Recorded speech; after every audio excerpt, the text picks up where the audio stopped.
Se existe algo que Deus mudou muito no meu coração, foi a rivalidade feminina. Eu lembro que antigamente, e principalmente antes de me tornar cristã, eu sempre sentia muita inveja, eu sempre estava em um espírito ali de comparação, de competição de outras mulheres, né? Querendo ser sempre a mais bonita do grupo, ou a mais inteligente, a que mais chamasse a atenção, e por aí vai. Como se as outras mulheres realmente fossem as minhas rivais, né? E infelizmente, muitas de nós mulheres crescemos ao redor de outras mulheres que a gente vê falando mal do corpo de uma outra mulher, da aparência da outra fulana, da roupa que a outra está vestindo, e a gente vai crescendo e se acostumando com isso, de que as mulheres são assim mesmo.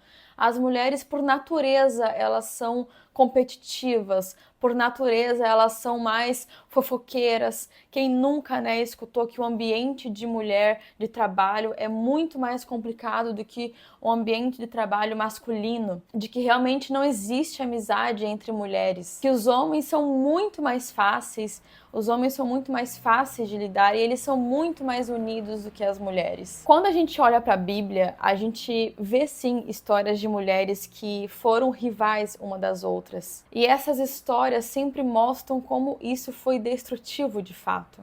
Nós temos a história de Lia e Raquel em Gênesis 30, né, esposas de Jacó.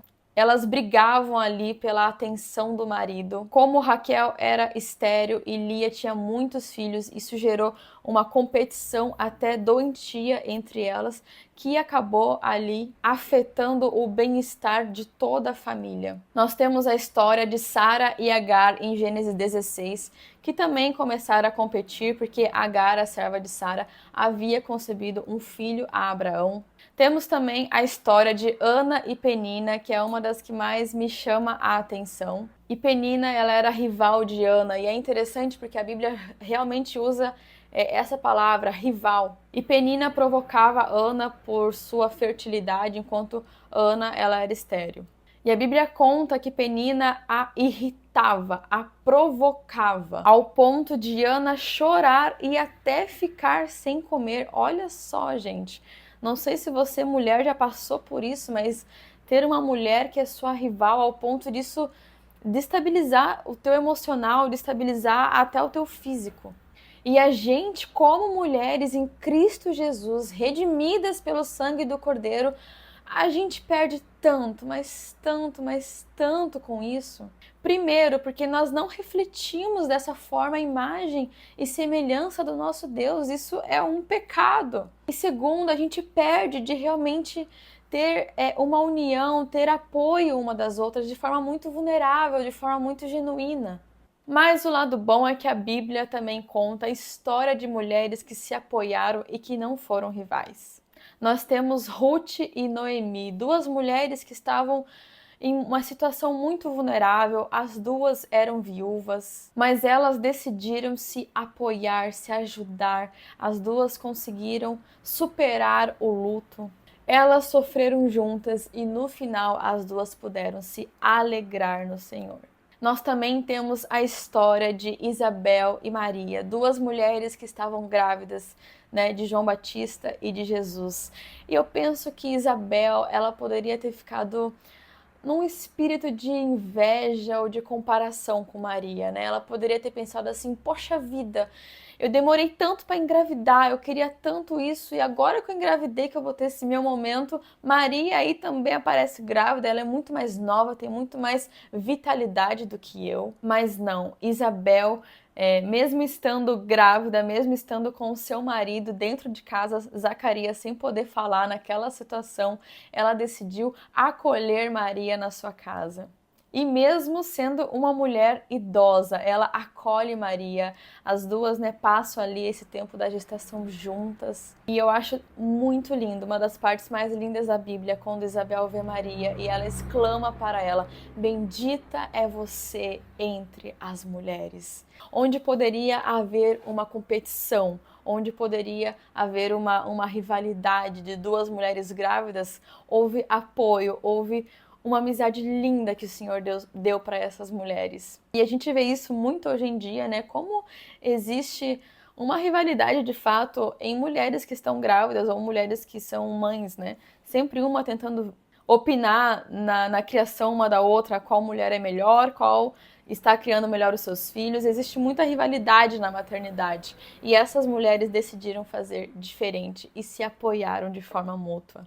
E eu quero dizer que é possível quebrar esse ciclo. Há quem diga que essa rivalidade feminina faz parte da natureza da mulher. Há quem diga que isso é fruto da nossa cultura. O que nós sabemos é que, de fato, após o pecado ele entrou em nossas vidas e ele deturpou todas as nossas relações. Mas nós fomos redimidas pelo sangue do Cordeiro, pelo sangue de Cristo Jesus, que perdoa e purifica a nossa mente. E eu sou tão grata a Deus, mas tão grata a Deus, porque hoje, de forma muito genuína, eu consigo elogiar, admirar outras mulheres, sabe? Realmente ficar feliz, torcer. Se Cristo vive em mim, isto é possível através do Espírito Santo de Deus, sabe? Eu acho terrível quando muitas pessoas acabam falando: a mulher é fofoqueira mesmo, a mulher é assim, da natureza dela, é por isso que mulheres não podem ir para o ministério. Meu Deus, elas são muito fofoqueiras.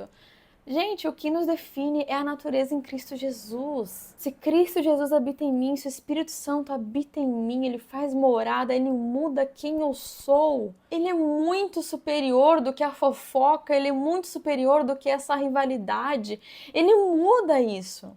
Eu não sou mais refém da minha antiga natureza. Deus não veio... O Espírito Santo não vem para remendar a nossa velha natureza com a nossa nova, não. Ele vem para fazer isso morrer e nos dar a verdadeira identidade. É possível ser uma nova mulher, é possível ser uma mulher que apoia outras mulheres, que torce por outras mulheres, que abandona a fofoca, que abandona essa rivalidade e que ajuda outras mulheres no seu caminhar da vida cristã. Isso é uma coisa de forma prática. Quando você se perceber que você está sentindo inveja de uma outra mulher, comece a orar. Cara, comece a orar e jorre palavras de bênção sobre a vida daquela mulher. Senhor, eu tô com esse sentimento, mas eu sei que isso não vem de ti, Senhor. Eu quero, Deus, falar palavras de bênção sobre a vida dela.